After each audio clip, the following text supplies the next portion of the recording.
मैं प्रोफेसर राजित राम द्विवेदी लाल बहादुर शास्त्री महाविद्यालय गंज वासोदा में विधि विभाग में सहायक प्राध्यापक के पद पर कार्यरत हूँ और विदिशा सर्वोदय मंडल का सदस्य हूँ। एक कदम गांधी के साथ इस यात्रा में हम जिस प्रयोजन से शामिल हुए हैं, हमारा मानना है कि भय मुक्त समाज का निर्माण होना चाहिए और भय मुक्त समाज के निर्माण का जो आधार स्तंभ अगर कोई भारत में दिखता है वो महात्मा गांधी जी हैं,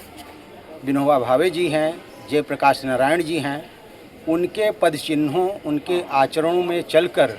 हम भारत में एक सशक्त समाज का निर्माण करना चाहते हैं, जो न्यायसंगत समाज हो, सामाजिक न्याय पर आधारित समाज हो, जैसे हमारे भारतीय संविधान में कल्पना की गई है। निरंतर कुछ सालों से देखा जा रहा है कि संविधान के जो भी मूल्य हैं उनको सरकार तोड़ने पर आमादा है। उस चेतना को जागृत करने के लिए हम इस यात्रा में निकले हैं कि सवाल दर सवाल है जवाब चाहिए, इनकलाब जिंदाबाद, इनकलाब जिंदाबाद।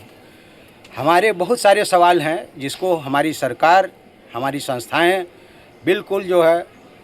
सिरे से जो है खारिज कर देती हैं। कोई उत्तर नहीं देती, कोई जवाबदेही नहीं है। वह वातावरण हम कैसे निर्माण करें? तो सबसे पहला काम है कि लोगों के मन से डर और भय को दूर किया जाए और वो डर भय दूर केवल सरकार फांसी के तख्ते पर लटकाने की बात करती है, जेल में डालने की बात करती है। अगर हमें अच्छा भारत का निर्माण करना है, बेहतर समाज का निर्माण करना है, तो हमें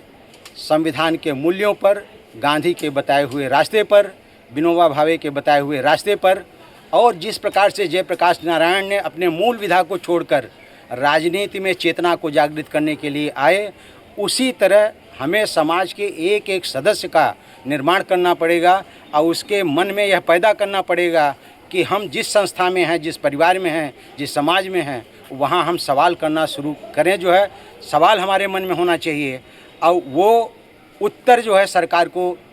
देने के लिए हमें मजबूर करना चाहिए। और हमारे पास सबसे महत्वपूर्ण चीज़ है भारतीय संविधान, और वह संविधान न्याय की बात करता है, सामाजिक सद्भावना की बात करता है, सामाजिक समरसता की बात करता है। उसके माध्यम से इस यात्रा में हम जहाँ जहाँ भी जा रहे हैं, लोगों के साथ जो संवाद कर रहे हैं, उस संवाद का मूल मकसद है कि उठो, जागो और अपने मन में जो भी प्रश्न है उसको पूछो। आपके परिवार में पूछना है तो परिवार में पूछो, समाज के मुखिया से पूछना है, समाज के मुखिया से पूछो, भारत सरकार से पूछना है, भारत सरकार से पूछो, न्यायपालिका से पूछना है, न्यायपालिका से पूछो। लेकिन सवाल करना शुरू करो और उसी से हमें एक बेहतर समाज की संभावना दिखती है। इस यात्रा का मूल मकसद यही है कि हम लोगों के बीच में जा रहे हैं, युवाओं से जुड़ते हैं, किसानों से जुड़ते हैं, मजदूरों से जुड़ते हैं और समाज के वंचित और दलित और आदिवासी से जुड़ते हैं। उनके अधिकारों के बारे में बात करते हैं और सारी बातें बताते हैं और ये कहते हैं कि वह अपने सवालों को लेकर हर फोरम में बेधड़क, बगैर डर भय के जो है अपने सवाल को उठाएं और